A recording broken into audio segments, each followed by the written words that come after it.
What's going on, everybody? Welcome back to a weekly gaming news show. It is episode 28.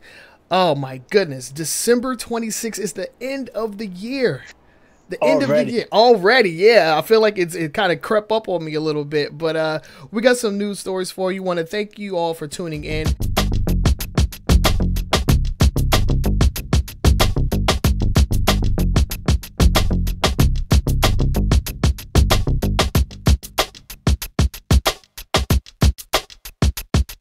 And we want to thank all of our people over on our Facebook page, because this is our very first live Facebook podcast. You know, we usually record it over on my Twitch channel, but I figured we would stream this directly to you guys. So thank you all for tuning in. Really appreciate it. And we're going to make this a regular thing on Facebook from here on out, hopefully, if this goes well.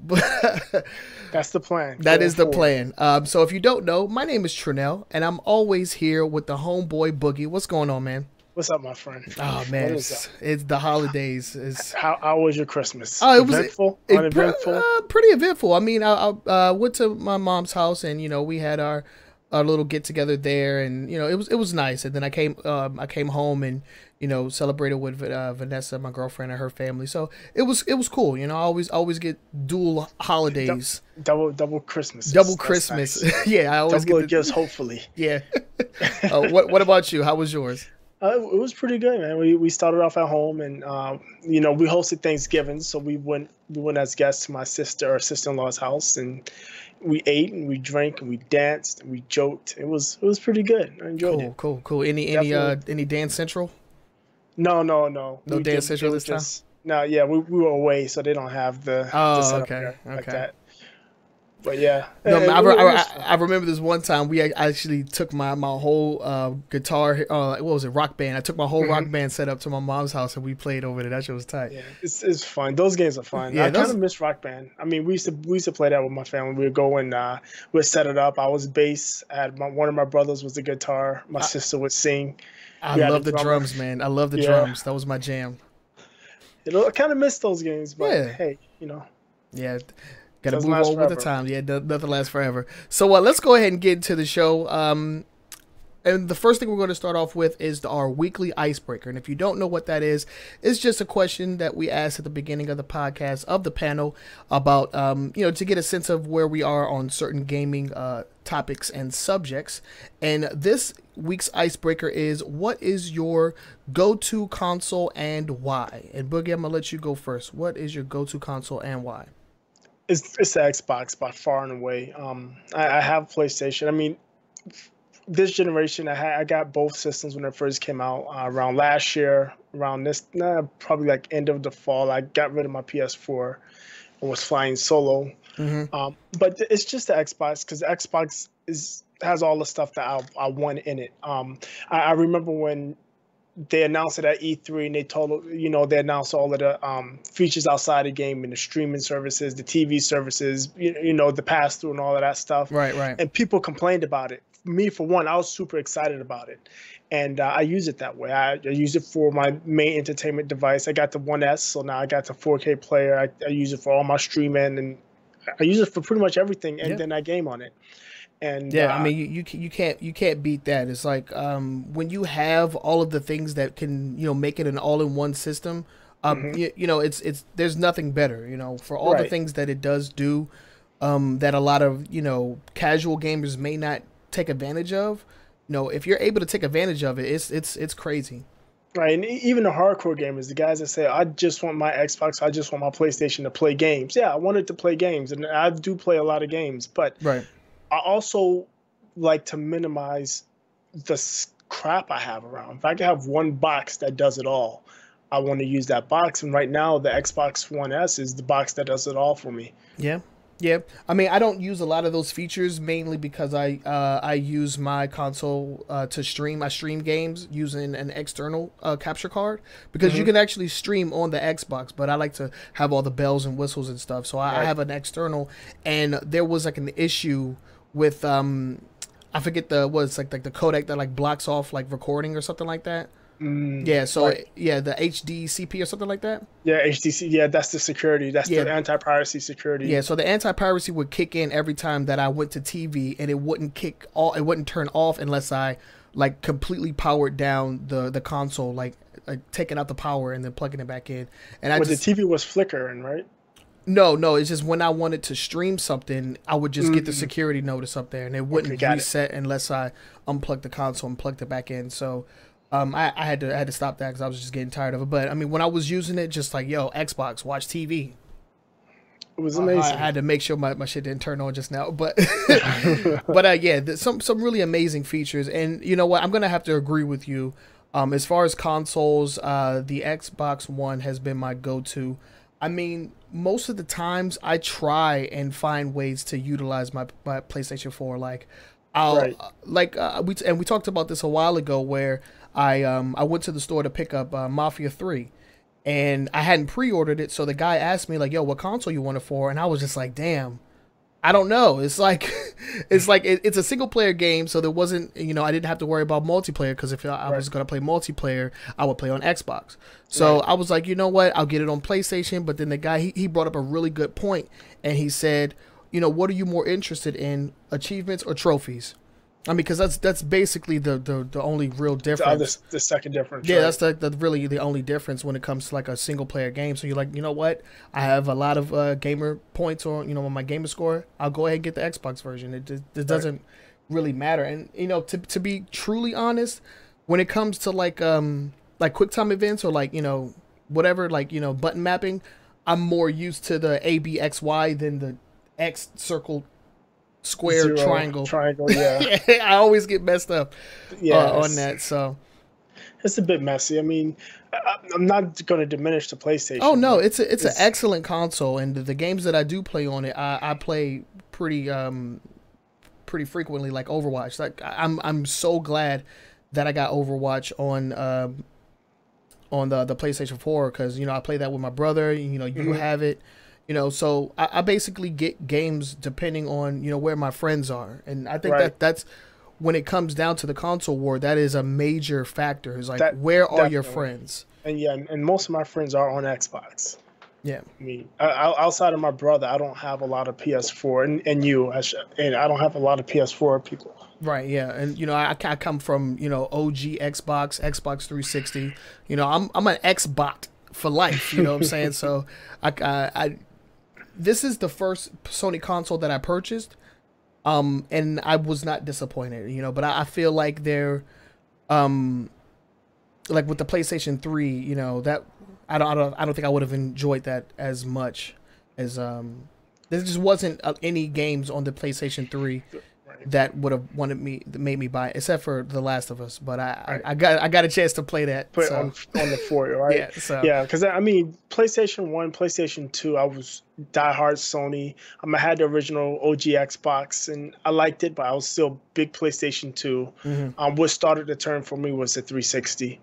Yeah, and the 360 came out. I think a main reason why I didn't go the Sony route is because growing up I was a Sega fanboy, and then when Sega died, I transitioned to Nintendo, and then when Xbox came out, I transitioned to that. So I was always the moving with the tide or whatever. I never really got a chance to stick with one, because when Nintendo came out with the GameCube, they weren't getting a lot of the M-rated titles. Right. So that's where the Xbox, came in, and then I just stuck with that. Right. So yeah, I think that's it. Thank you, Sega. Yeah, thank you, Sega. Yeah, so that was our weekly icebreaker. You can submit questions to us that we will answer for you guys via our Twitter or on our Facebook page, or in the show notes. Let us know what you guys think.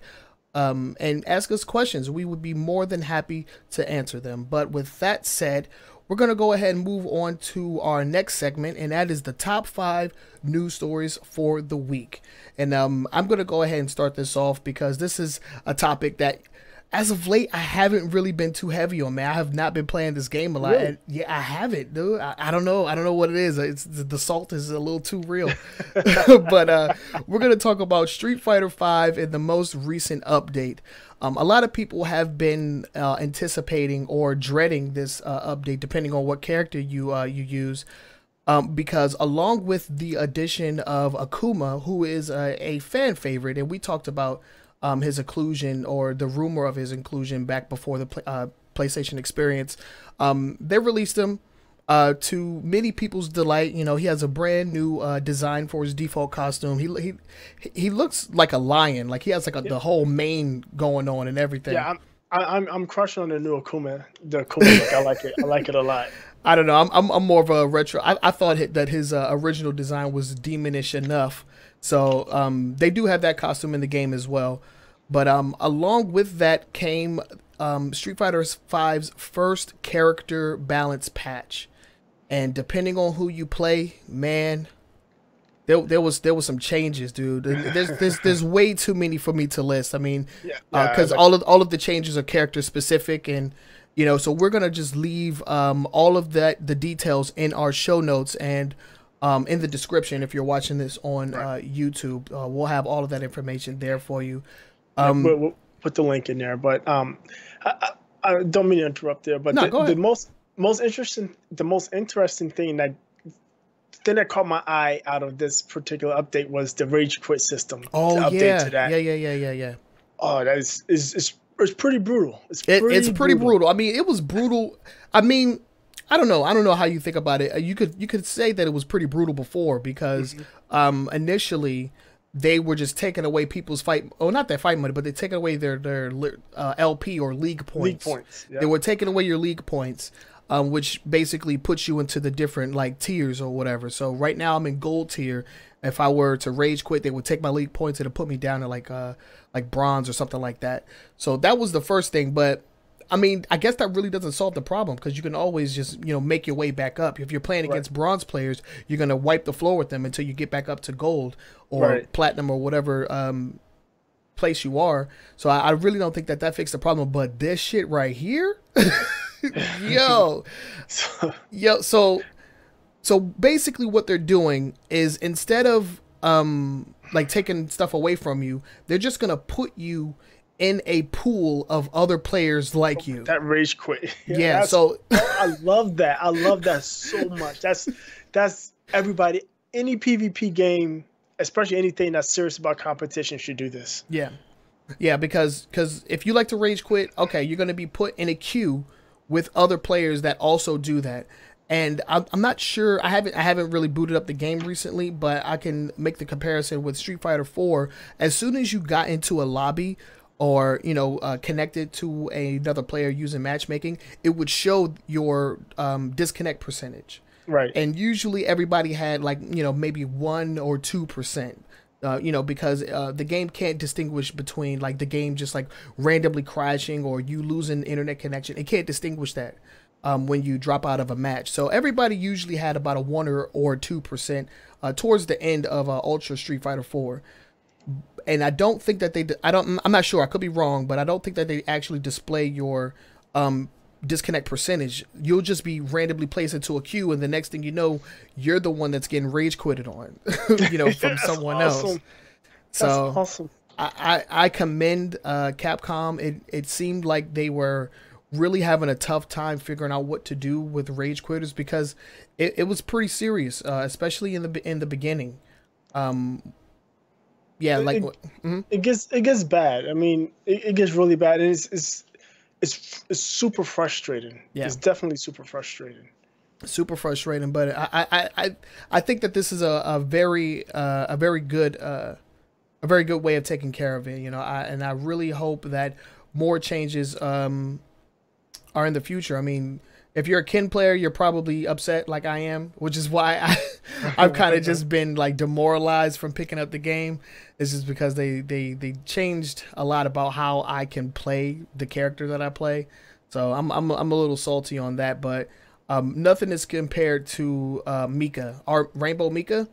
Or Mika? They destroyed her. They destroyed her. So for now, we're gonna move on to the next story. But first, we need to have a moment of silence for Rainbow Mika players. Let's just have a moment of silence, real quick. All right. So yeah, let's go ahead and move on to the next story. What do we got, Boogie? All right, so Microsoft has announced their games with gold for January 2017. The first set of games for 2017. Let that sink in. The year's over. Yeah, the year's over, man. Yep. And they're going into 2017 with a bang, son. Yeah. They coming out with the bangers. Definitely, yeah.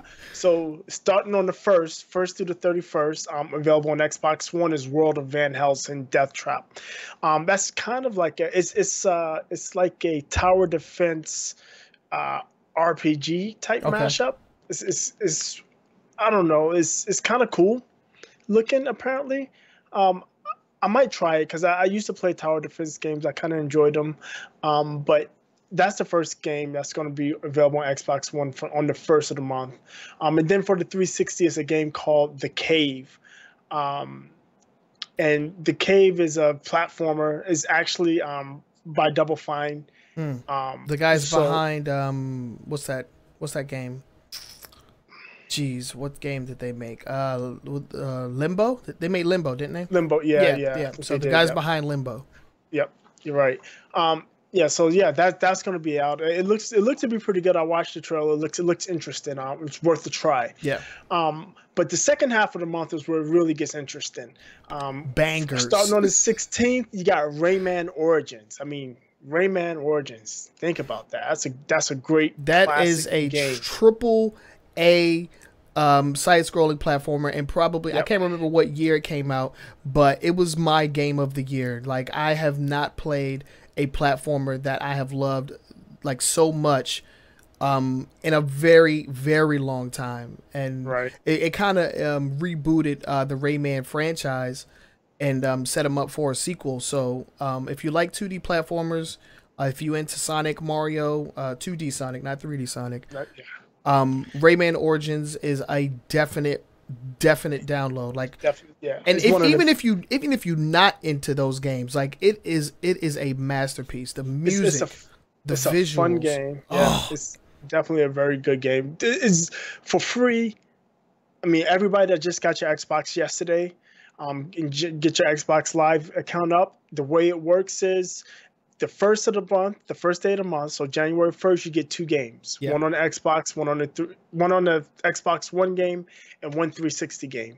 And then in the middle of the month, the second set of games come out. Another Xbox One game, Xbox 360 game, and all of the Xbox 360 games are backwards compatible.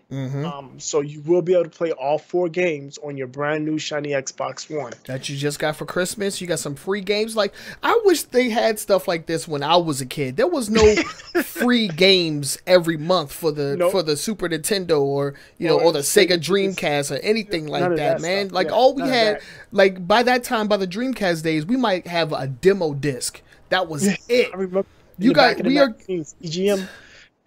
You guys are getting full-fledged AAA games. And now, speaking of AAA games, the last title for the Xbox One.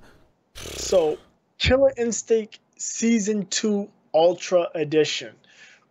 If you're not familiar, Killer Instinct was re-released when Xbox One was released in 2014. And the way they run it is every year they've released new characters, new levels, new game modes. This is the Season 2 version. I think Season 2 started in 2013. 2013. And it basically, not 20, couldn't be 2015, last year was Season 2. And you're right. Because this was the retail version that came out when they released it in stores. Right. So that was last year. Yeah, you're right. Yep. So the way it works is Killer Instinct is essentially a free game. You get the game in one character. And then you can pay for the add-ons. They've had 3 seasons. Season 1 had the characters and maps, Season 2 and Season 3. So what you're going to be getting in Season 2, all of the costumes, all of the maps, and it's the Ultra Edition, so I believe that also includes all the Season 1 characters as well. Yeah. And you're going to get all the Season 2 characters. So you're getting basically Killer Instinct with about 18 characters, I believe. Characters like TJ Combo, TJ Conrad, Combo, Cinder, Omen. If you remember those characters from original Killer Instinct or the older Killer Instinct games, those characters will be playable for you, as well as originals Glacius, Orchid, Spinal, Fulgor, Jago, and it's for free. Yeah, it's for free, man. And to get, I mean, this is already a free game, mind you. So to get a already free game with like tons of content that what normally costs money that's a value right there, man. Like this. Go ahead. Yeah, I was just gonna say, Killer Instinct is a pay to play type game. It's a freemium game. Yeah, freemium. You get what 2 characters, and then you got to pay for each character, or you can buy the packs. Right. And this is basically giving you 2 packs for free. Pretty much. So you basically, and then they haven't announced the season 4 yet, but I mean, they're still adding stuff to this game to this date. There's a few kind of like not really new characters, kind of new in the same way that Omen was new, even though he was kind of like a clone of Saberwolf or Shadow Jago. They're releasing characters like that. There's word on the street is that they're making a like Shadow Orchid type character. Oh, and they just they didn't really release it, but it was found inside of one of the game modes.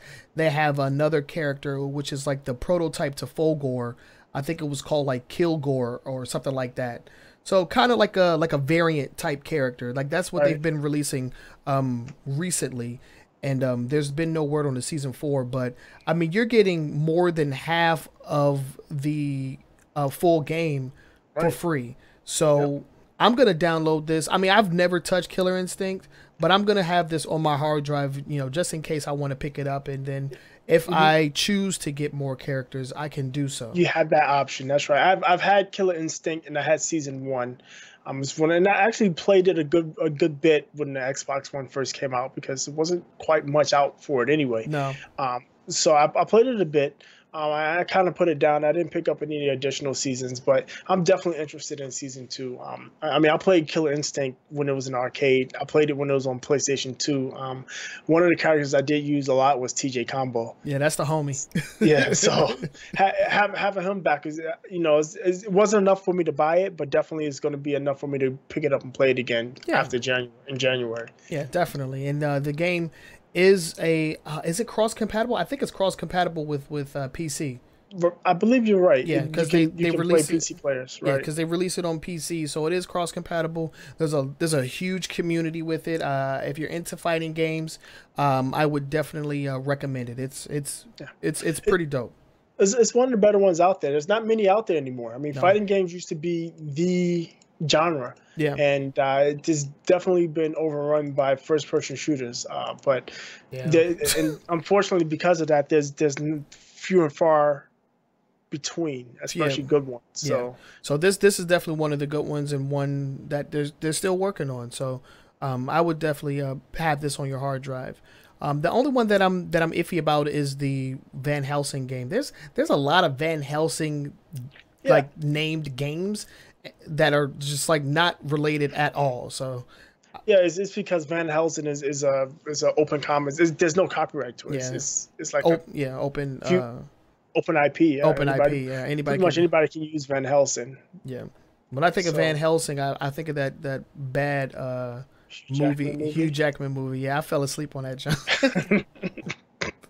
That was pretty horrible. Yeah, and there was one game, I think it was an early game for Gold, where it was like a top-down like thumbstick shooter or something like that. I don't know, but yeah, I'm definitely gonna play. I've heard of the Cave. I'm gonna play that. Rayman Origins. I'm gonna plug this. Shameless plug, I have a 100% playthrough guide on my YouTube channel, the YTOS. If you're having trouble, you can't find some of the secrets, I got you, fam. Every episode, the playlist will be in the description. I'm going to put it there. Shameless plug, boys. But yeah, definitely check that out. I cannot recommend Rayman Origins enough, dude. And when you're done with it, Rayman Legends is also available on both 360 and Xbox One. So go ahead and get it. Oh, such a awesome game. You can't beat the price. No, you can't beat free. And speaking of free games, let's go ahead and move on to our next subject, which is Pokemon Go. Now, so go ahead. For a while, we've talked about Pokemon Go like almost every week. You know, when it was at the height of its Popularity. It's falling quite a ways, and Niantic is trying to keep people interested and engaged. And what they finally did, and one of the reasons I picked this story up is because the day before this story dropped, there was a tweet and some stories going around that Pokemon Go for the Apple Watch was canceled. And Niantic said, no, that's not true. And then the following day or 2 days later, they announced that Pokemon Go, they released the Apple Watch app. Okay. And you know, me personally, I had gotten a new phone. I had uninstalled. I didn't put Pokemon Go back on my phone. When I saw the story, I reinstalled it. Which is real nice is once I logged in with my Google account, all my stuff came back up to where last I left it. I don't remember what it was, but it looked like it was the stuff. Okay. And I loaded up the Watch app and I messed around with it. I guess it's kind of cool. It definitely undermines that the Pokemon Go, the little what was it called? The little Pokemon Go medallion that you could buy separately for $50. Yeah. It's essentially that on your Apple Watch. Oh, okay. So, I mean, you walk around, you get the watch will tap you when you're getting close to a Pokestop. It'll also tap you when it notices a Pokemon is near you. You can actually capture the Pokemon on the watch. It's kind of cool, I guess. And does that like sync up? It syncs up with your iPhone version? That's correct. Okay. Yep. Because I was under the impression that it was like the game on the phone. Like it had no kind of interaction with the phone version. No, yeah, it definitely syncs up directly with your account. So whatever you do on your watch, it trickles down to your into the Pokemon Go game or app on your phone. Well, yeah, then it does undermine the little separate thing. I guess that's for everybody that don't want to buy an Apple Watch. They can just get that. They can just get that, right. You know, those people on Android don't have iPhones. You know, you can't use Apple Watch on anything but a iPhone. But yeah, it's out. If you have a watch and you have a phone, the iPhone, if you have the equipment and you're playing Pokemon Go, it's worth getting. I absolutely would tell you not to buy an Apple Watch if you don't have one for this. It's not worth. Yeah. No. Don't buy an Apple Watch for Pokemon Go. Don't you ever do that. If you already have all of the stuff, it's definitely a good add-on. It's kind of cool. Yeah. That's all I'm really say about that. And then. They also have a holiday event that's going on. I think it actually, when does it end? It ends on the 30th. So you still have a few days. Until Friday, right? Yeah, until Friday. Yeah. So yeah, they have a winter event going on. Let's see, what exactly are they doing with it though? It's January 3rd, Tuesday. It's the 25th through the 3rd. Oh, okay. Oh yeah, there we go. So yeah, it started yesterday and it ends on the 3rd. Okay. So what it looks like is the Pokestops will award one single-use incubator each day for your photo disc spin. Yeah, so your first collection out of Pokestop every day, you get a one-use incubator. Okay.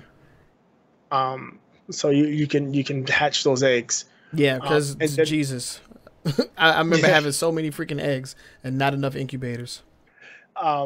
And then I guess you'll be able to get some of the new gold and silver baby Pokemon, like the Pichu and the Togepi and Togepi, yeah. Togepi and then the Pikachu with the Santa Claus hat. Festive Pikachu. That's what they call them. Yeah. So I mean, dude, I haven't touched that game in so long. You know, when they announced the Gen 2 Pokemon, I wasn't excited at all. I remember I was trying to open up a different app and I accidentally opened Pokemon and I was like, turn this shit off, though. I don't think they'll ever get me back on there, man. Like I feel like in the beginning, what made it cool was like well, I mean, they changed a lot of what made it cool, but it was because of the community, like taking advantage of what was already in place. You know, with being able to search for the Pokemon, people were going out of control. So when they changed that, That was what kind of threw me off of the game. Yeah, because basically what happened is those hardcore people ruined it for everybody else that wasn't. Because that searching for Pokemon near you was mainly for a person like you or me that would go out every now and then and try to catch me. Oh, this is cool. There's one close by. Yeah, there's one close. Let me walk. Right, but then you got the people that were just really abusing it. And that's what happens. One bad apple spoils the bunch, right? Yeah, and then it didn't really help that Niantic wasn't very vocal with the audience initially. There was a lot of miscommunications or no communications from Niantic at all. I remember when we talked about that story, and you guys can go back and look at that. There was no social manager or anything like that. There was nobody hired to talk to the people, and I think that really hurt them. Yeah, I just didn't think. I think that if they thought it would be popular, they didn't think it would be as popular as it was. Yeah, and then like all mobile games, I mean, the popularity does wear down. Right. So it's winding down. I think that the people that are currently playing it will continue to play it for a while or whatever. Right. As long as they keep it fresh, the people that's playing it will continue to play it. Yeah, they've pretty much hit that core audience, and those are the guys that are gonna that they're gonna keep. So so good on you to Niantic for adding in new stuff, and for all 7 of you that are still playing, have fun. Yeah, I think it's more than 7 though. Yeah, you're true, but I'm just being a D-bag. Anyway, let's go ahead and move on to the next story. What do we got, Boogie? This is one story that many people may not have known, but if you've ever played a racing game and always wondered why you only saw Porsche in Need for Speed, it's because Porsche had an exclusive deal with EA. And it's come to our attention that Porsche is now going to be ending that exclusive deal with EA. Oh, damn. So you'll be able to get Porsche in your Gran Turismos and your Grid and Forza 6 and Forza games and going forward, which is super cool. I remember the way I found this out was I think it was Forza 5. They released like a $20 expansion pack, and it had like 10 Porsches. I'm like, really? For $20, all I get is 10 cars?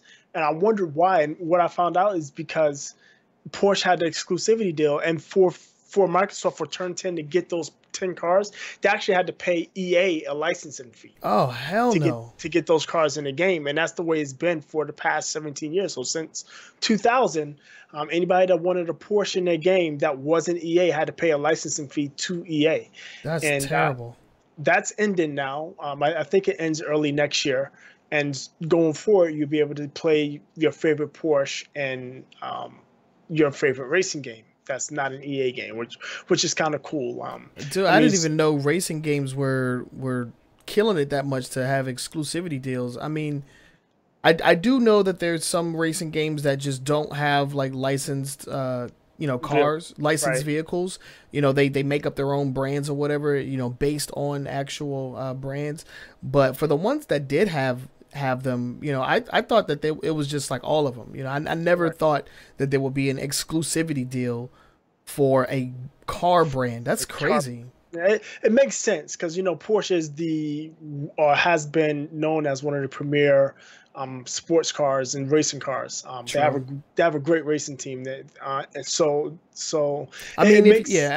guess it doesn't make sense to somebody that isn't really in that world, both in video games and in real life.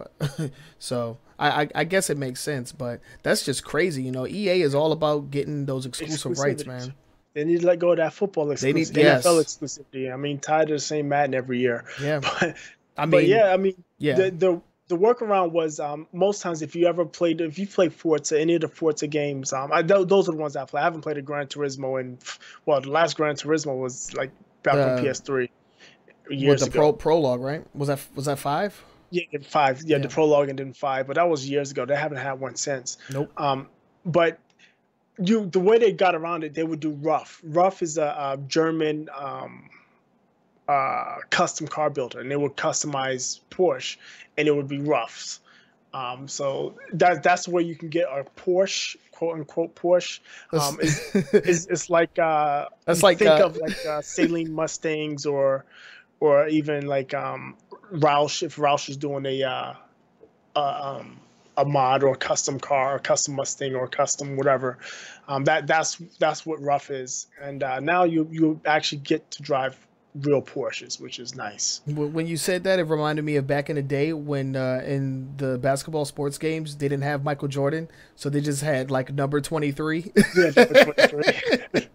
You be playing with the Chicago Bulls, and then like the announcer would be like number 23, boom shakalaka. Remember Joe Montana? Was it Joe Montana? It was a quarterback that wasn't. I think it was Joe Montana. I think it was, yeah. He had his own football game. He wouldn't show up in the game. He was just number 16. Yeah, number 16. It would say QB 16. Like, what the heck? That's so crazy. Yeah, that's kind of what that reminded me of. I remember that. Yeah. And even to this day, if you actually play Madden, if you use the Patriots, you notice Bill Belichick isn't there. I don't know who that is. Sorry. He's New England Patriots. He's the head coach of New England Patriots. He's not in any of the games. Why? Because I guess there's like a coaches union or something, and he's not a part of it. Oh goodness! All right. So they can't use his likeness. Crazy. It's the same thing like the Michael Jordan thing, except it's a coach. That's wild, man. EA, stop. I mean, you can't even be mad at them. They got the money they willing to pay, so. Yeah. But and what's funny is, and the article actually came from a German.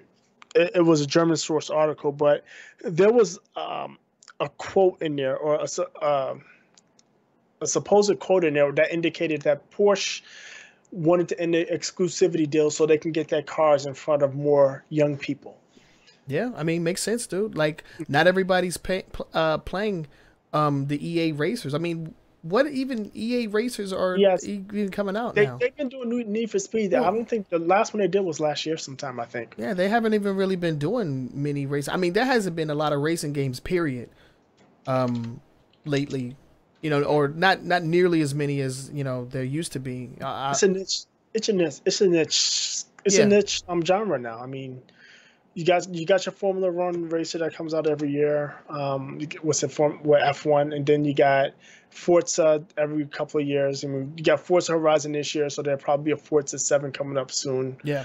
I guess they just announced the Gran Turismo game that's going to be coming out. Yeah, we talked about that, and then you got Need for Speed that comes out very sporadically. It's not a yearly game, or anything like that. It's very sporadic when Need for Speed comes out. And then you don't have like Burnout. You don't have those like high intensity like arcadey type racers anymore. So that's why I kind of just dropped out of the because I can't do racing simulators. Those shits are boring to me. Yeah, I would if you want to race a racing game and you're not into simulators, I would recommend Horizon 3. It's a great mix between arcade and simulation. Okay, I mean I have the Horizon 2, Forza Horizon 2 that was a game for gold, so I got that before they took it off the marketplace. So I'll give it a shot. Yeah. Check it out. It's definitely more arcadey, more on Need for Speed than the Forza. Mm-hmm. Okay. Proper. So, yeah. Let's go ahead and move on to our last story. And what do we got?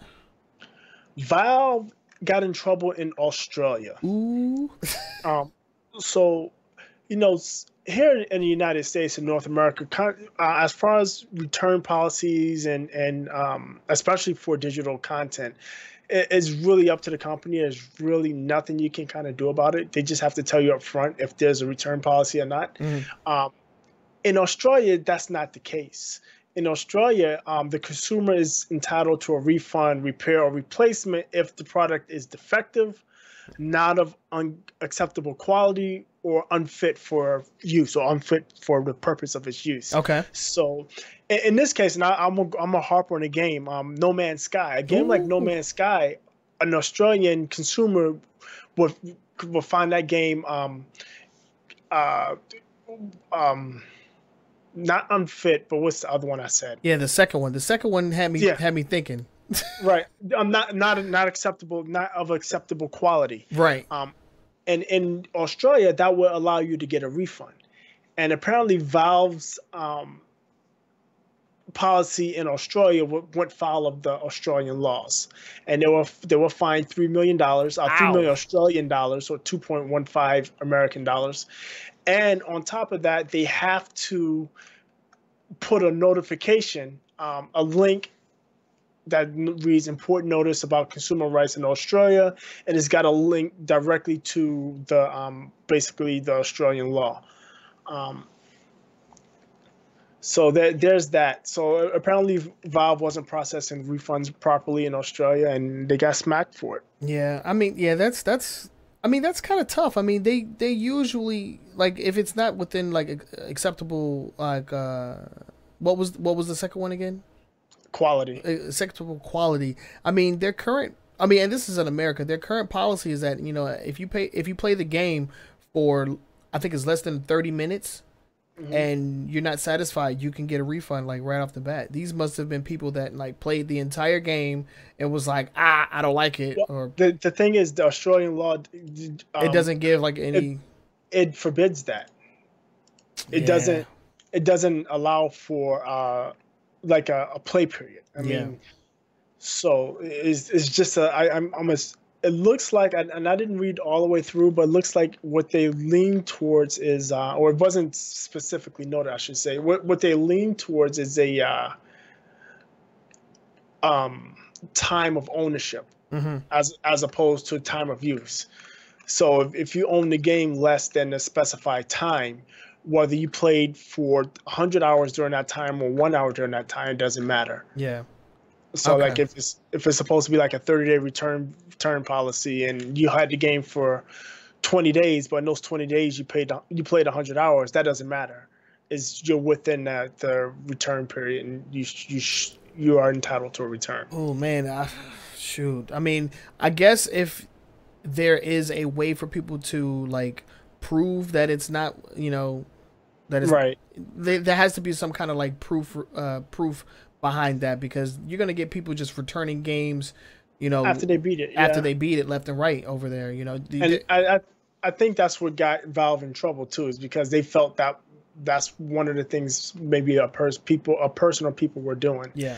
is that they were abusing that time period, or that time, the amount of time it would take. I mean, if you got a game that's only 40 hours to beat, and you beat it in 2 days, and you have 15 days to return it, it's problematic. Yeah, that is problematic, which is why I think the 30-minute trial period is fair. It's fair. Yeah.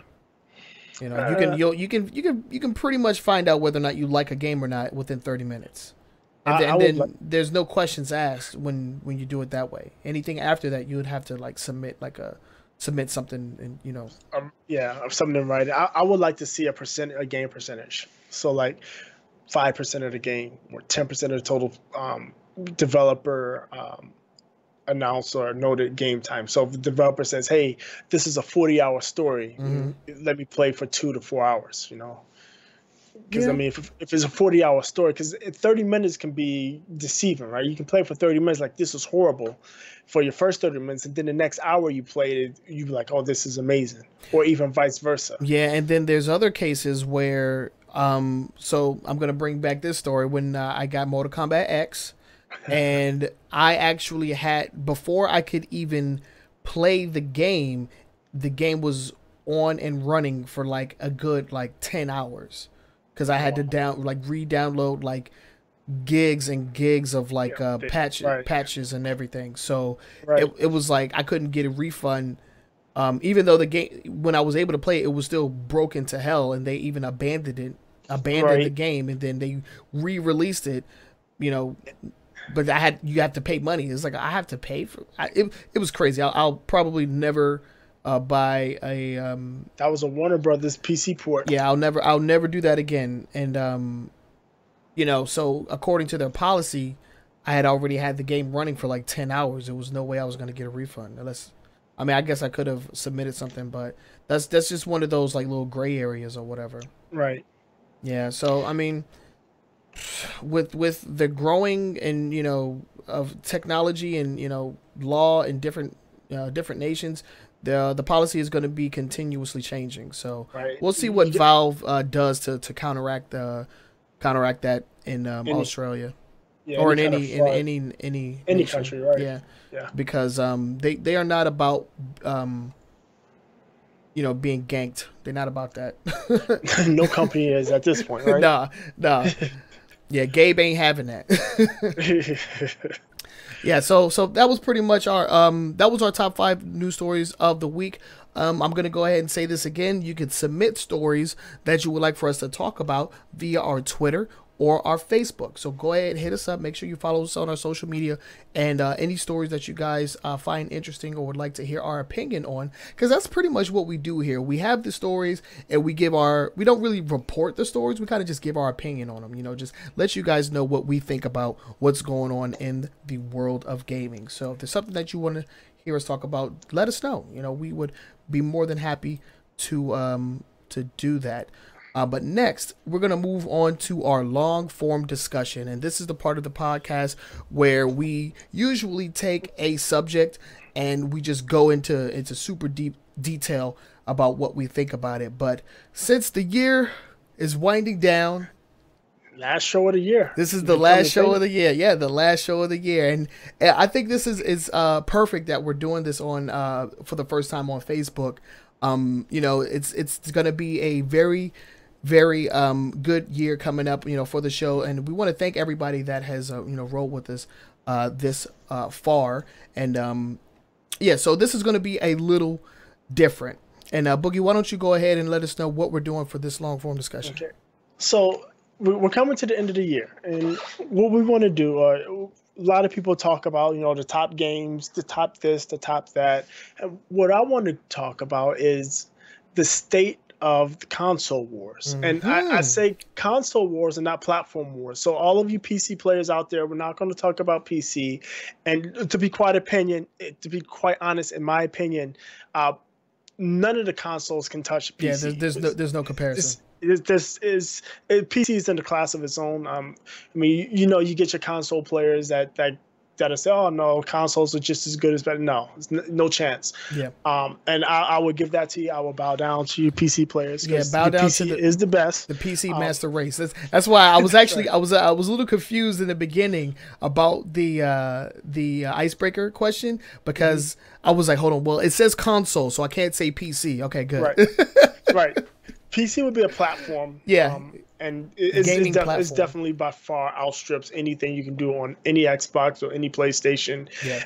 As far as graphics, fidelity, and even if you wanted to do other stuff like your streaming services and everything, PC it does everything. It does everything better. The modding, everything. Everything, yeah. Yeah. So we're gonna leave that out. So with that said, PC players, we didn't forget about you, but we know consoles can't compete. Yeah. But with that said, we're going to look at the 3 big consoles, or the 3 big console makers out there. And we're going to discuss what they did this year, what they didn't do, what they did good, what they did bad, and where we think they're going in this upcoming year. We'll start with Microsoft. Yes. I think Microsoft kind of muddled through the year. Most of the year, and towards the end of the year, they actually hit a nice stride and they got on a roll. Yeah. And I think they can continue if they continue doing the things they're doing, especially with backwards compatibility, the cross-platform play games, and even the play anywhere games. So far, I think it's only 3: Record, Gears of War, and Forza. Okay. But those things are good for gamers. I mean, if you're a gamer, and I tell you, hey, you can play your game. You have your game, and you can play it on your Xbox, or you can take your laptop with you to your grandma's house and still play your game. Pick up your save and play. There's nothing wrong with that. And yeah, that's excellent. Right, and then on top of that, adding cross-platform play.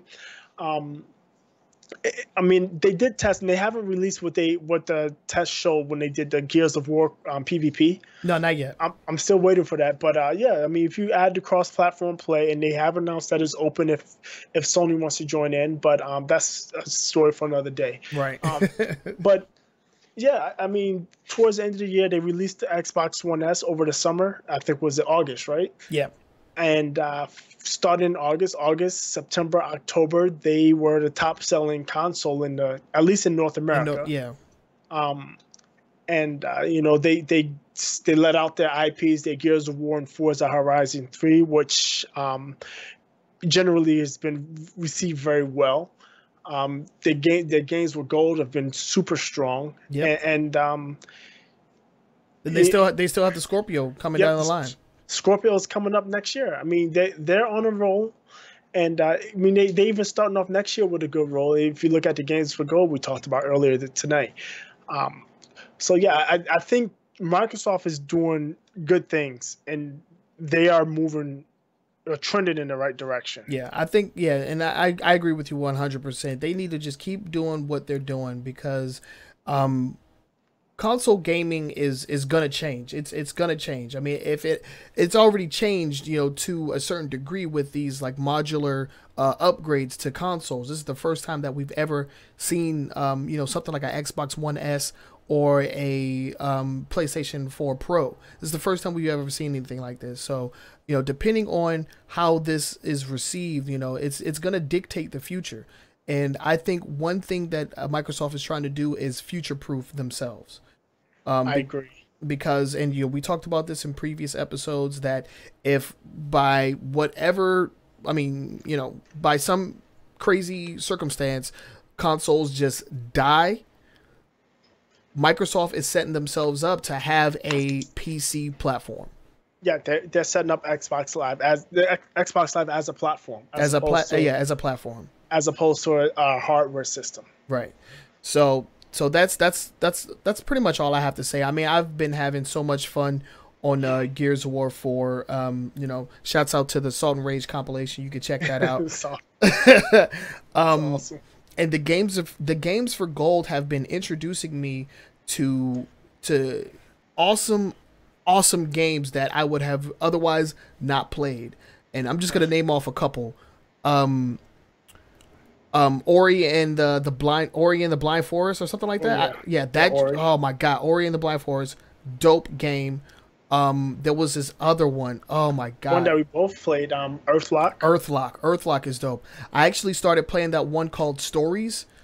That is actually really freaking good, dude. That is a really good game. And I don't think there's any game that can be categorized as the epitome of replay value. Is right there for you. Like, just take that however you want. But yeah, tons of games that I would have otherwise just missed out on, I've been able to play.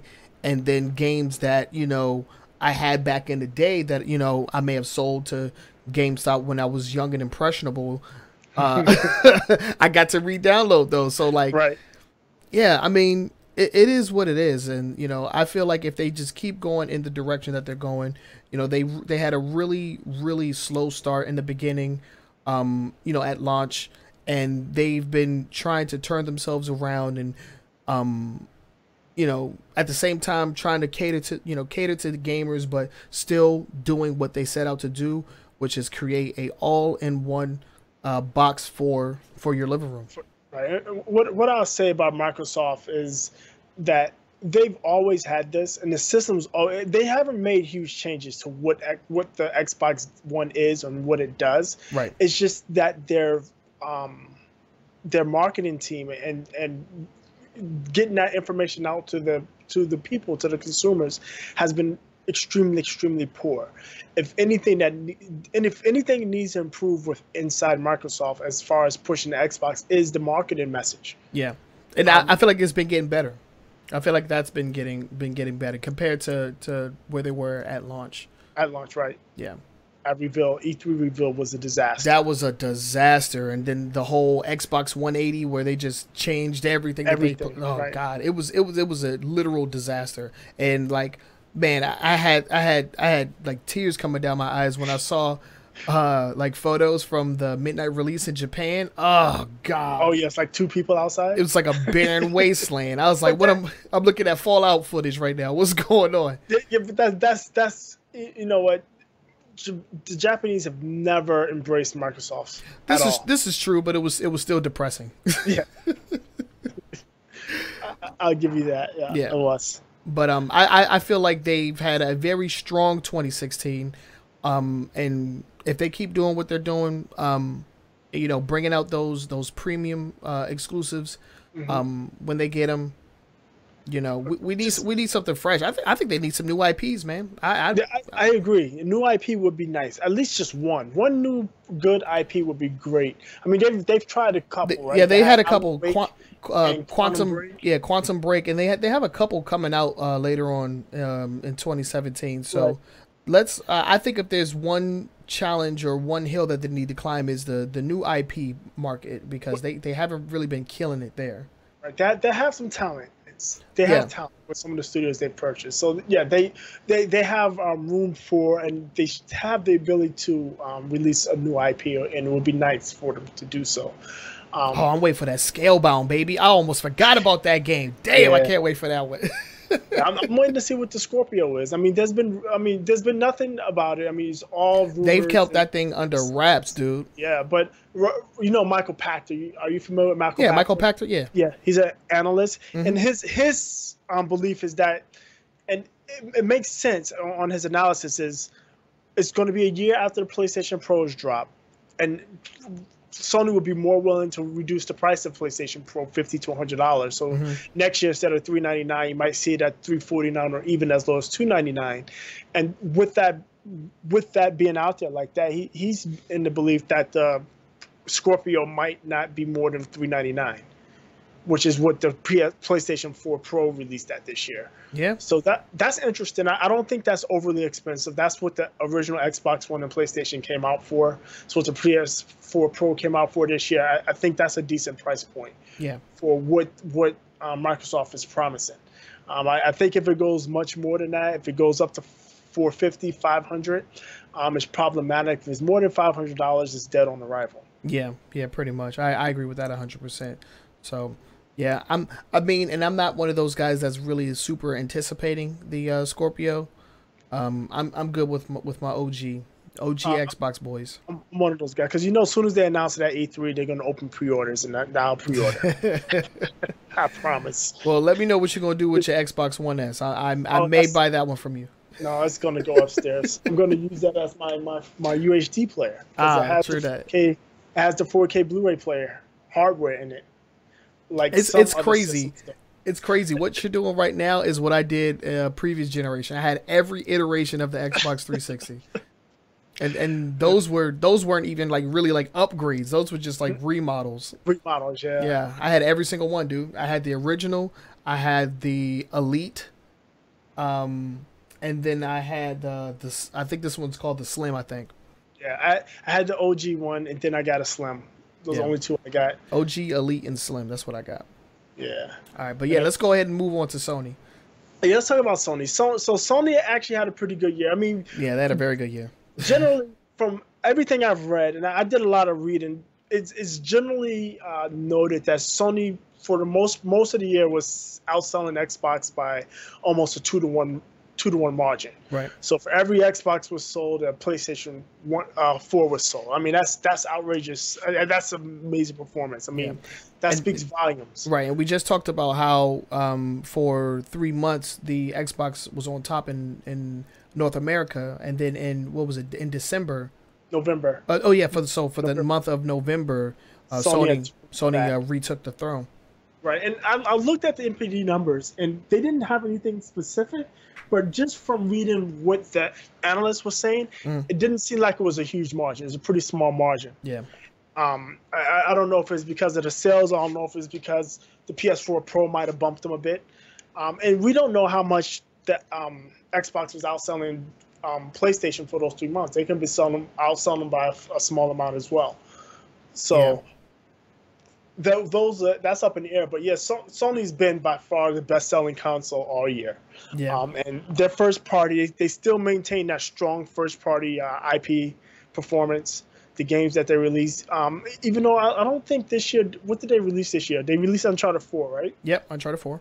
But other than that, a lot of the first-party releases were just remastered, like Last of Us. That was a remaster, and then what else did they do? Let's see. I'm trying to think, but I didn't think that they had the Last Guardian. That was an exclusive. Oh yeah, Last Guard. Oh, and then the debacle that was No Man's Sky. Well, no, that came out on PC. Uncharted is like just a Sony exclusive, and Last Guardian is also just a Sony exclusive. Well, I would count. I count those if it's not on Xbox, because we're just talking about consoles. Mm-hmm. So if it's not able to be on Xbox, or if it's not on the PlayStation, I would consider a console exclusive an exclusive. Okay. In this well, in that case, they had quite a bit, because they had Street Fighter V, which is the premier fighting last game. Year, right? Was it? Yeah, it came out the end of last fall. True that. Came out around Christmas last year. Yeah. True that. But I mean, they got tons and tons of exclusive games. Yeah. First party and third party. A lot of exclusive content. Like early DLC games. This was the first time ever that Sony was the place to play Call of Duty. First, yep. Because it was always Xbox, because they got the maps early. But this console cycle has been the very first that it's switched to Sony. This is the first year, because last year was still on Xbox. Apparently Microsoft let that contract run out and they didn't renew it. And Phil Spector is actually was tweeting about it. He basically said that he doesn't think he's not a big fan of holding content hostage from other console and other players. Yeah, I mean, because that's pretty much what it was. I mean, yeah. I mean, I'm not really sure how he can say that, because that's what they did to. That's what they did for a while. Right? They did that. They did that for Tomb Raider. Tomb Raider. Mm-hmm. Yeah, so I mean, it's kind of weird for him to say something like that. They did it for Call of Duty. They did it for Mass Effect. In fact, you still can't get Mass Effect on PlayStation. The original. Not the first one. Nope. Yeah, so I'm not sure how I feel about that tweet, but I mean, it seems like Microsoft in general has been just like opening up to just giving people what they want. But I mean, I think they've definitely changed their strategy. Their strategy on how they're going to approach the gaming, console gaming. Yeah. And paid exclusivity is something that they're no longer interested in. Yeah, well, Sony's definitely still interested. Definitely, and they're gonna hold that shit hot. They've been taking full advantage. Yeah, they're gonna take full advantage. Yeah, but yeah, beyond that, Sony released two new systems. I wouldn't call the PS4 Slim a new system. That's just a redesign. Yeah, redesign. But they released the PlayStation VR, which I still haven't seen anything about sales. But the PlayStation VR has been released to mixed reviews. But all of reviews I've seen that were middling or heading towards bad wasn't a knock on the hardware. Everybody I've seen review and use the hardware, and I did the demo at the Best Buy, and they all said the hardware is capable, is nice, is inexpensive, and it works. The biggest issue is the games. There's no games. There's no killer app for it. And that's why I'm not interested in it right now, because I don't see any reason or anything out there that's gravitating me towards it. Yeah, I'm not interested at all. I don't think you ever catch me doing that, man. But it is a big release for them. And compared to the HTC Vive or the Oculus Rift, it's half the price. Yeah. So I mean, assuming that you already have a PlayStation. Right. But even if you don't have a PlayStation, I mean, entry for PSVR is about $1,000, right? You got $500, $499 for the starter kit, which gets you the VR headset, the two controllers, and the camera. And then you can get a PlayStation 4, which you can use a regular PlayStation 4 for $250.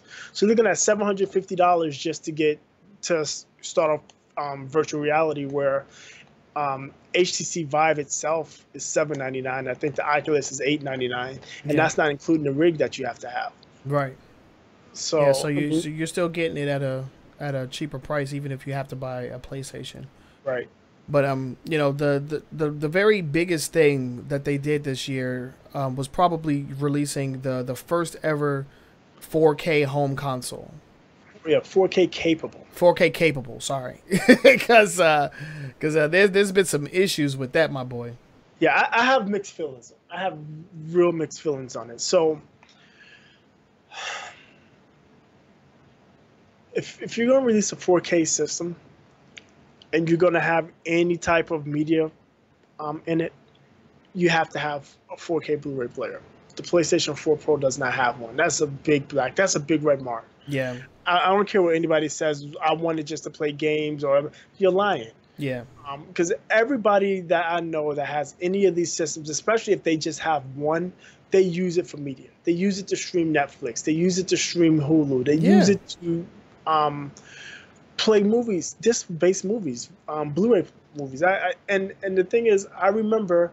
I don't know who has like unless you have like a separate like rig in your living room or something like that. Your console is your player. I haven't bought a DVD player since the Xbox 360. Right, it's because there's no need to. There's no need, man. If you're a gamer, you have you don't buy DVD players or Blu-ray players or nothing like that. Right. If you're a gamer, your set-top box, the only set-top box as a gamer, you have two set-top boxes.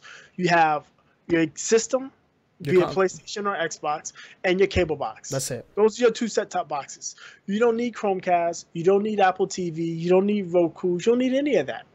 And you definitely don't need a standalone Blu-ray player. And for Sony to introduce the PlayStation 4 Pro without the UHD disc player on board is problematic. I would say disappointing.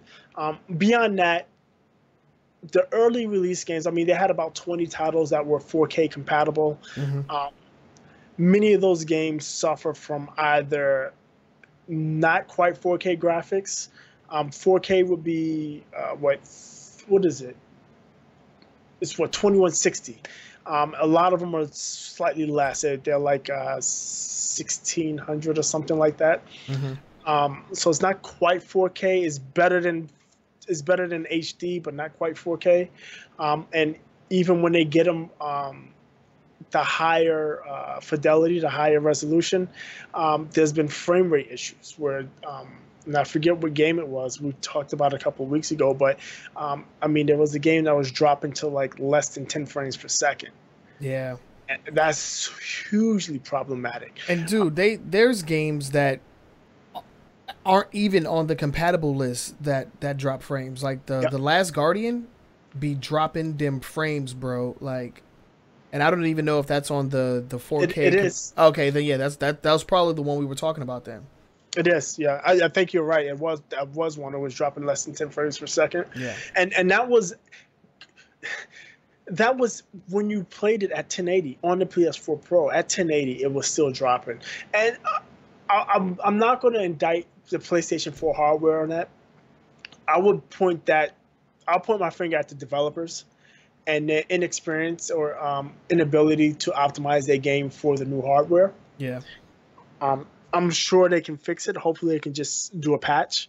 That points to me, that lends me the belief that the PlayStation 4 Pro may have been rushed. Yeah, like we stated that in the previous episode that, you know, maybe they just weren't ready because you know, other than just drop frames on certain games, you had people that just couldn't get a freaking picture at launch. Right. Yeah, I had the problem. There was a patch that was sent through and everything. Like there were two patches. Yeah, the first patch broke it worse, and the second patch actually fixed it, I believe. Once I got it, the first patch, when I first installed it, set it up, I spent like a good 35-40 minutes to get the picture optimized because I couldn't get it to read HDR. When I got it to read HDR, I wouldn't read 4K. Yeah. I had to go through all these crazy settings in my TV and in the PlayStation. Once I finally got it set up and it was working like it was supposed to, I was getting my 4K picture. Update came through and reset me. Yeah. And I had to do it all over again. And at least I had experience. Yeah, and if you use your consoles, to stream like I do with external hardware, it was even an even bigger nightmare. Right. Because you have to go through different sources and everything. So I don't know.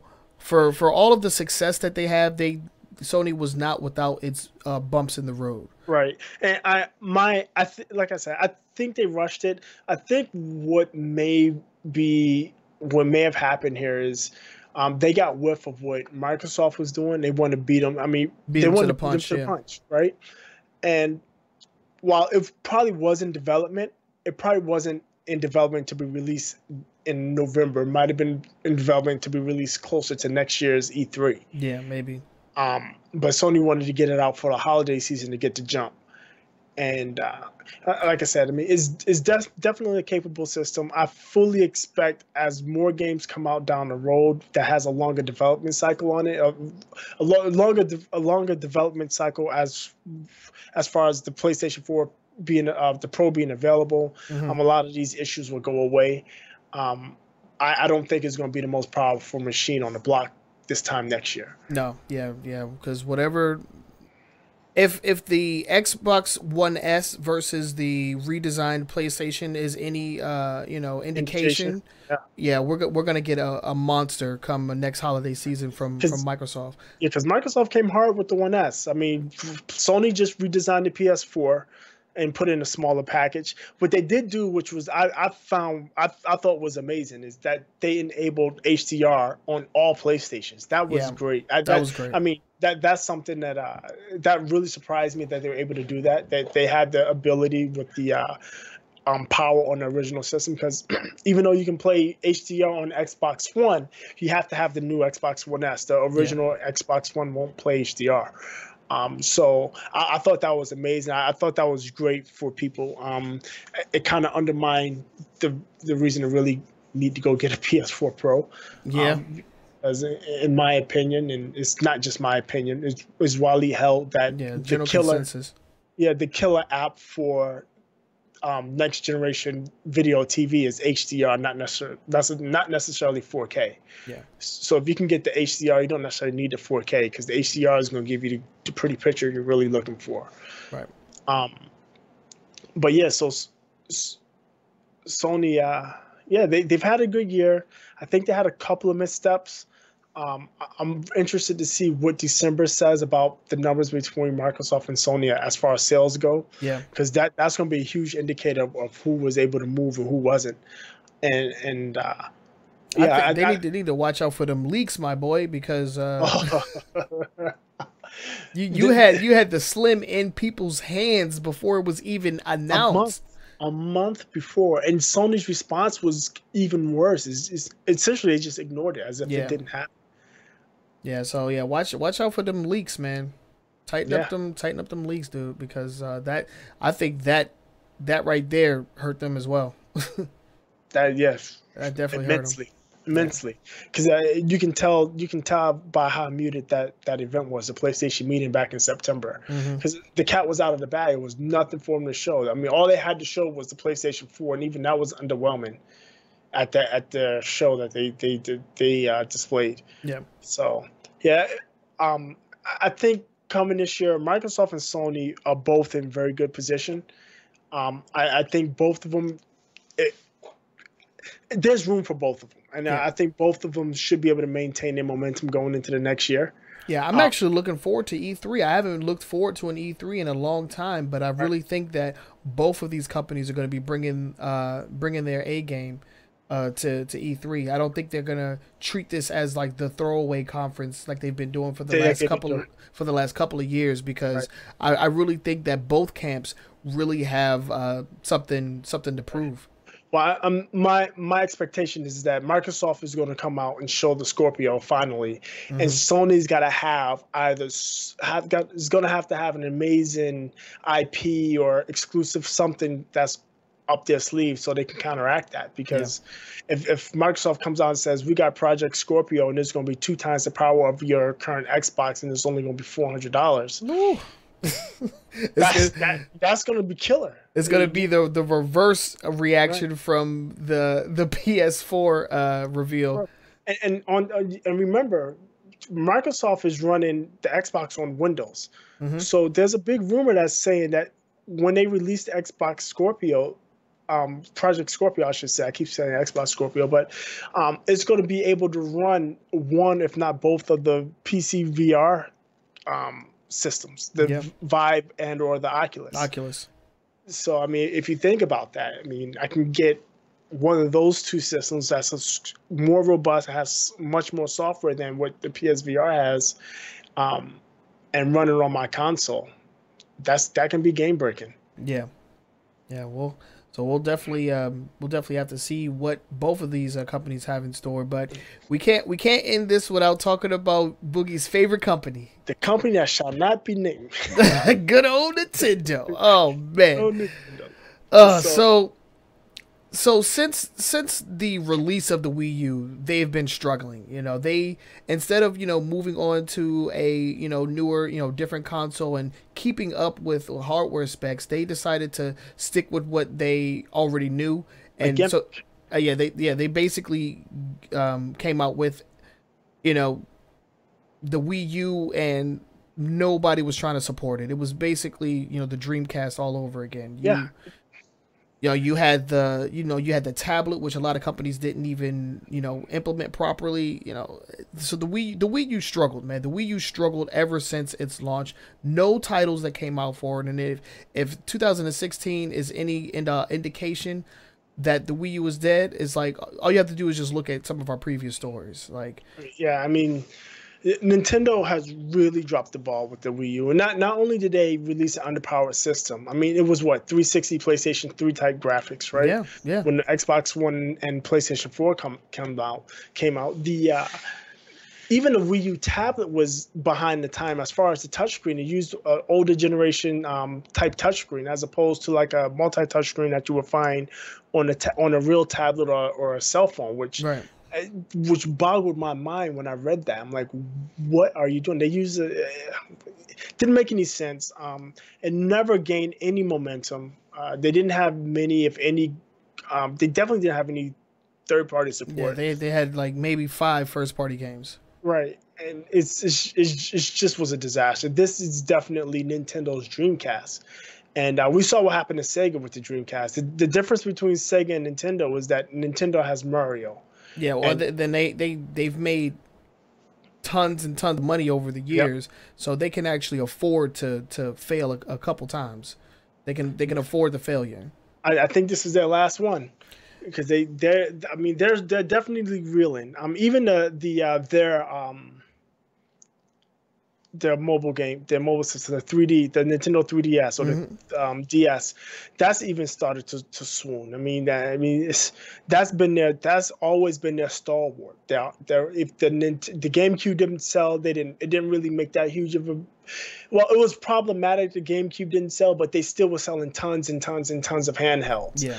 Even when the Wii started tailing off in sales, they were selling tons and tons and tons of handhelds. Yeah, I mean, it didn't really. I mean, it helped them that they didn't really have much of in terms of competition. I mean, the Sony tried with the PSP to go up against the DS, and that was Sony's Dreamcast right there. Right. so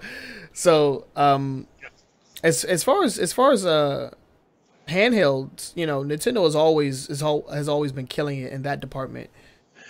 But yeah, they just until recently, like within the past 3 years now, they've been getting cannibalized by the smartphones. Yeah. The rise of smartphones has been the demise of the 3DS, which is why they started going into mobile games.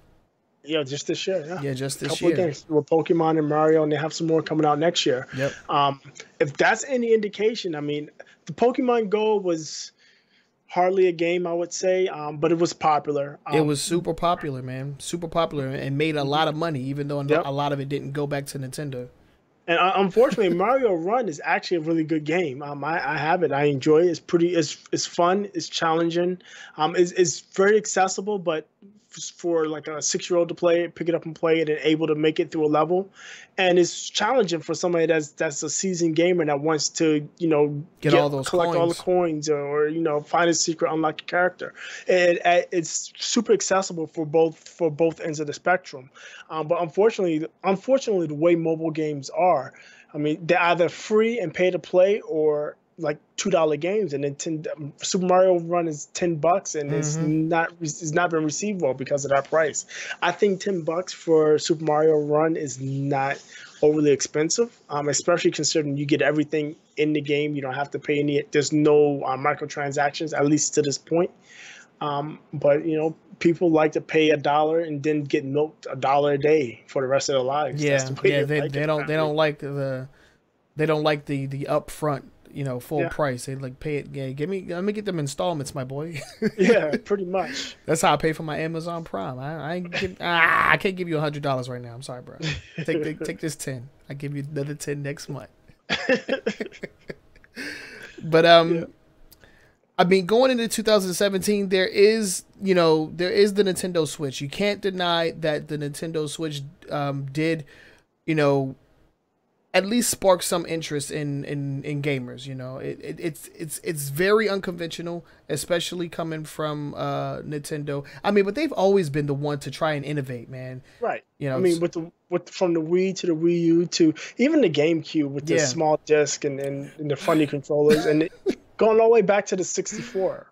Yeah, I mean, that was a weird controller, dude. But they're innovating again. It's not just a Wii with a tablet. They're trying to do something truly special, and I'm actually rooting for them. I'm rooting for them. I haven't pre-ordered anything yet, but this is definitely the last hurrah. This has to be successful, or Nintendo will be a software company. I don't know. I don't know if that's the case, man.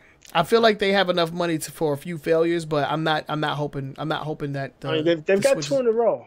Because as much as everybody wants to say the Wii was super successful, it really wasn't. It was successful for 1 year, maybe 18 months, and after that, it just fell off a cliff. All of the sales that the Wii initially had were within the first 24 months of existence. After that, it just didn't do it. Nobody was buying Wii U's, and what's even worse, nobody was using them.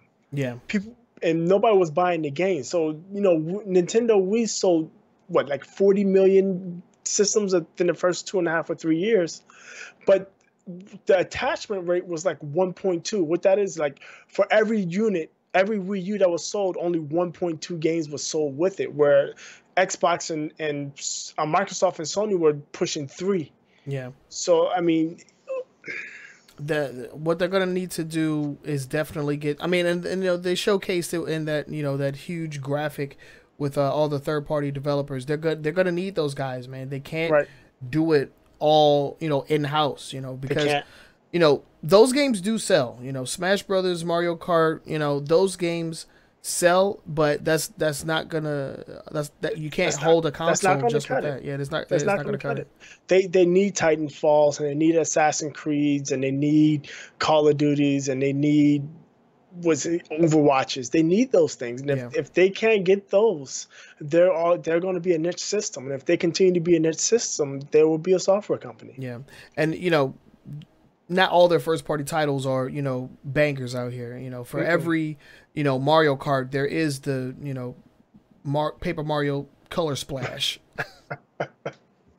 or Mario Power Tennis. Right, those games suck. It's only so many Mario games you can have, right? Yeah. So I mean, once you start moving away from what the core Mario experience is, it's just slapping a Mario skin on some random game. Yeah, I mean, but there is a new president in play. Rest in peace to Mr. Iwata. But we have a new president, and it really feels like they're trying to take Nintendo in a new direction. I'm rooting for them. It seems like they're gonna have at least some backing initially. And the Switch just seems like a really cool. It seems like a really cool concept.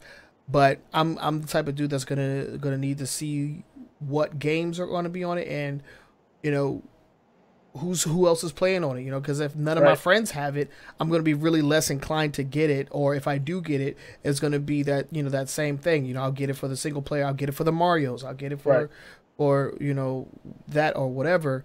But I mean, since the GameCube. Nintendo has always been like my number 2 console. It's like I have my Xbox where I play with my friends, and I have my online, my Xbox Live or whatever, and then I have my GameCube or my what's it called, Nintendo Wii for my Mario's, you know, for my platformers and, you know, my kitty little racing games. I can play with my girlfriend and stuff. So so yeah, I'm super interested to see what they say. Yeah. My initial impression was, you know, get this crap out of here. The more I've read about it, the more rumors I've seen about it, and especially with some of the games that's rumored to come out for it, is making me more and more interested. So Yeah. I watched this the 11th, right? Is it the 11th or the 12th? The 12th, I believe. The 12th, okay, that they're having their the Nintendo experience. I'll watch that. Not at 11 o'clock. I'll watch a replay the next day. I'm sorry, Nintendo. You're not that important to me. I'm gonna watch it live, and I'll be live updating the the show notes like I was with the PlayStation experience. Yeah. Because I was that was like hype beyond belief, dude. If you could just see what I was typing, I had to edit a lot of what I was typing. I watched that live. I watched the place because that was like in the middle of the day. It was great, but this 11 o'clock at night on a Thursday, I got work the next day. I'll be up. I'll watch it. We'll see. I know. We'll see. I don't know. But as it stands now, I am slightly interested. It's definitely not a pre-order at this point. Where, like I said, if Microsoft tomorrow said the Scorpio's up for pre-order, I would pre-order it. Damn. But not the Nintendo Switch. Yeah, I feel you. I feel you. You know, I pre-order when soon as Sony really opened the pre-orders for the Pro, I pre-ordered my PlayStation 4 Pro because. I had been wanting the PlayStation 4. I knew the Pro was coming. I waited an extra few months so I can get my hands on that. But at this point, Nintendo hasn't done anything that's impressed me in quite some time. Yeah. I console. I agree with that 100%. I mean, I don't know. Going forward, they're definitely gonna need. They definitely got something to prove. If anybody's got something to prove, it's Nintendo. It's definitely Nintendo. I think so. I think they're gonna have a much bigger presence at E3. You know, because the last couple of years they haven't really been doing any of the they haven't been going on stage. They just been doing their little live streams or whatever, and that's it. But they haven't had anything to show. True that. But yeah, I'm confident that they'll have a very, very big presence at E3 this year. You know, by that time the Switch will already have been out. So, you know, I do like the fact that they're releasing the system in March as opposed to releasing it in November, because that gives them time to build a library, get the word out, have it in people's hands, word of mouth. And I mean, they have to be confident that's going to be a good system, and word of mouth is going to be good. But so by the time Christmas rolls around, there should be a solid library and a solid stable of games coming out around that time, because we all know that starting September, all the AAAs start hitting, so they can be on the shelves for Christmas. Right. So I think that's good strategy by them. I wasn't a fan of. I wasn't, and it's still not a fan of these systems releasing right in September or right in October, November, and not many games being available. I mean, that's what they did with the PlayStation 4 and Xbox. They released in November to like bare bones libraries. Oh God, I was playing Wolfenstein. That was my first game. I was playing. I had Battlefield 4, and it was a broken mess, and I wound up going to get Black Flag. I remember that vividly. That's a good one. And Black Flag was amazing, but yeah, I like that. Yeah. And hopefully Nintendo can kind of turn it around. I would like to see them turn it around. My little one is getting into Mario, so I would like her to actually experience proper Mario. That'd be cool. Yeah, that'd be great. But I don't know. I have very little faith in Nintendo at this point. I'm rooting for him, and you know I kind of want to end the long form at that. You know, I'm rooting for him. Let's go ahead and get into our final thoughts while we're here. You know, and you know, I'll just end things by saying that you know, 2016 has been a very good year for gaming. You know, there's been a lot of changes, or, you know, for console gaming, you know, to be a little bit more specific. It's been a very, very interesting year. A lot of new concepts that are just, you know, coming out. We've had, you know, the adoption of VR, the modular upgrades, and, you know, I think that console gaming is going to continue to change, because you can't stay stagnant for too long. It's not like it was back in the day. Technology is and it's not like consoles are ever going to be able to keep up with PCs, but technology is advancing at a very, very fast rate. Rapidly, absolutely. Very, very rapidly. So, we're not going to get those 10-year, console life cycles like we used to get, like back in the day. It's not that kind of party anymore.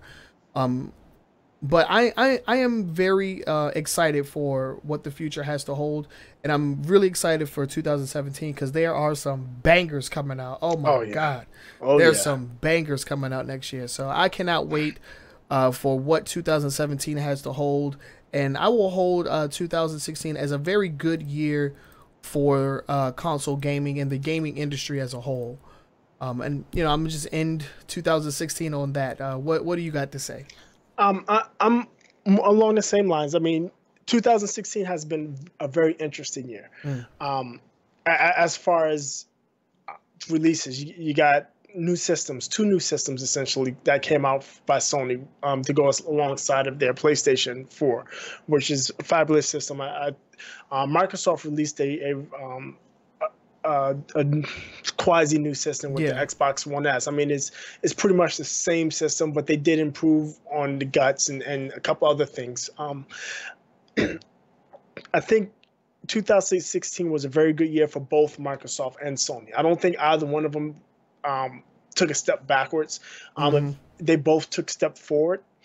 If anything, Microsoft may have caught up a bit to Sony, not necessarily in sales, because Sony's way ahead in sales, but in the hearts and minds of gamers. I think they may have took a step closer to where Sony is at. Sony, I think, is still in the lead, and as long as they keep pumping out these great exclusive games and exclusive IPs, they will maintain that lead.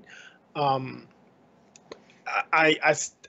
think this is Nintendo's last chance. They have to have a hit. And they don't necessarily have to have a runaway hit, but it has to be a hit. It can't be a niche product. Yeah, I think they were really contempt at being everybody's like number 2 console, especially back in the Wii. We're not really competing in the console war. Like, right. They cannot be contempt with being number 2 or 3 or whatever. They have to go in as if they're trying to, be number 1. Be the system to have. Absolutely. But yeah, I'm definitely looking forward to 2017. Like you said, there's many games. I mean, there's quite a few games that's coming out from. We got Spider-Man. I'm excited about Spider-Man. Yeah, I got Spider-Man. I got Spider-Man. Horizon Zero Dawn. Mass Effect Andromeda. Super excited about that. I mean, the list goes on and on. I think it's going to be a good year for gamers coming up. I think this was a good year for gamers with the games that came out.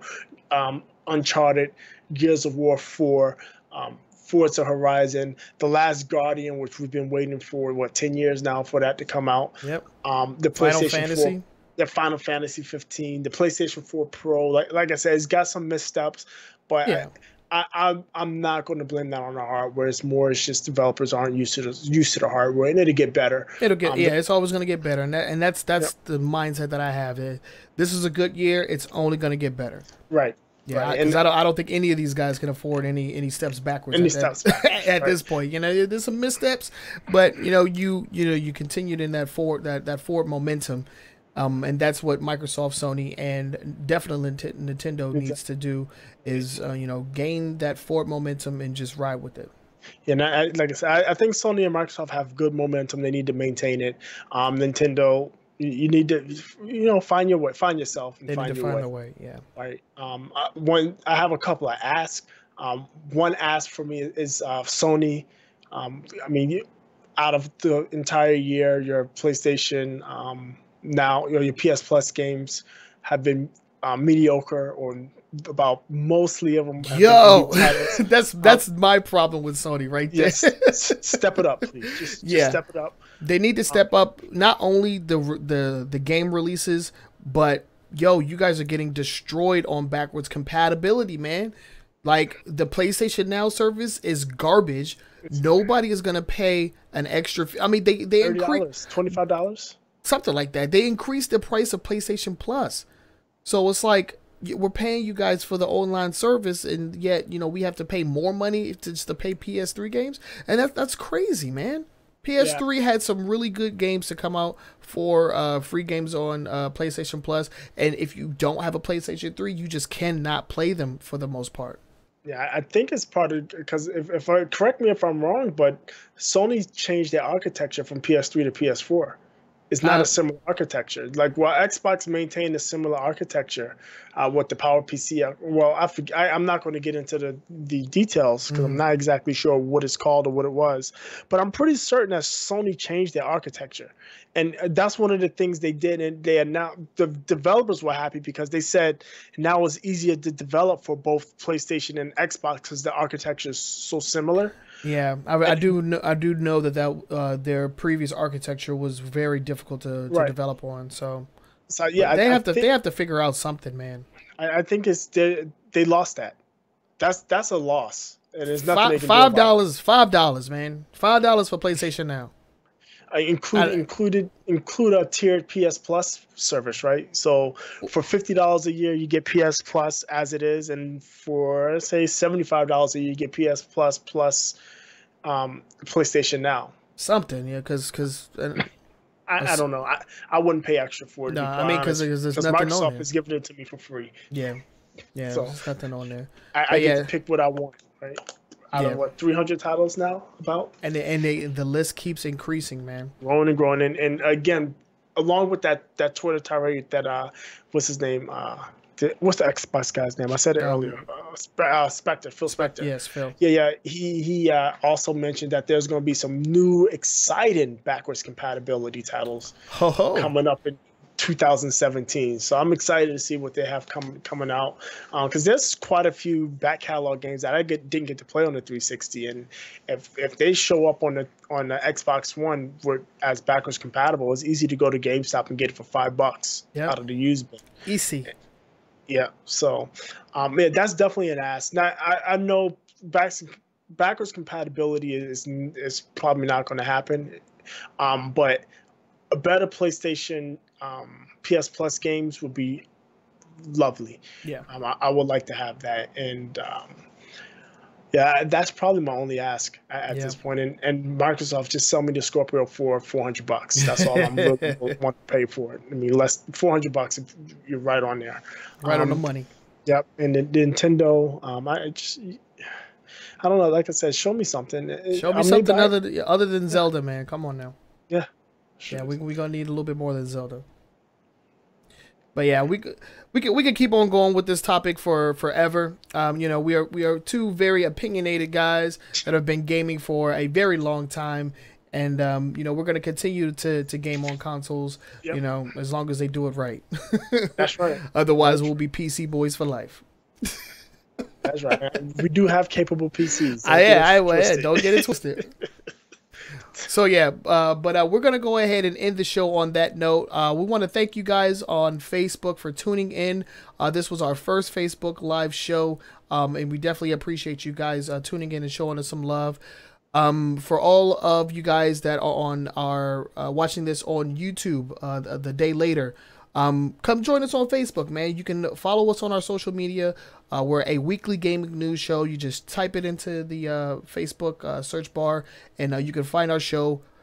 Follow us there. That way, when we go live, you'll get the notification. You can watch us right away. You can also follow us on Twitter. We are at... What's up? I was gonna say wherever you're at. What I like about Facebook Live is wherever you're at. If you're in the car driving from grandma's house from the holidays, you get the notification, you can watch right on your phone. Yeah. Or your iPad or your Android phone or whatever. That's great. And we're gonna try and get better with this. We usually start the shows on every Sunday around 7:30 is when we start the show, and they go up on our on our YouTube and on our podcast sites the next day at noon. Right. So why don't you tell them where they can listen to us if they just want to listen? Okay. If you do just want to listen, you can subscribe or download us at iTunes, Google Play, iTunes, or your favorite podcasting app. We are in the Universal Podcast Directory. You can search us, A Weekly Gaming News Show, or you can use the tag letters AWGNS.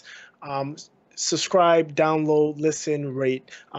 Definitely we can use some more comments and ratings on iTunes and the Google Play stores. So subscribe, go into those stores, give us your rating, let us know how we're doing. Again, I enjoy it, Trenell enjoys it, but we also are doing it for you.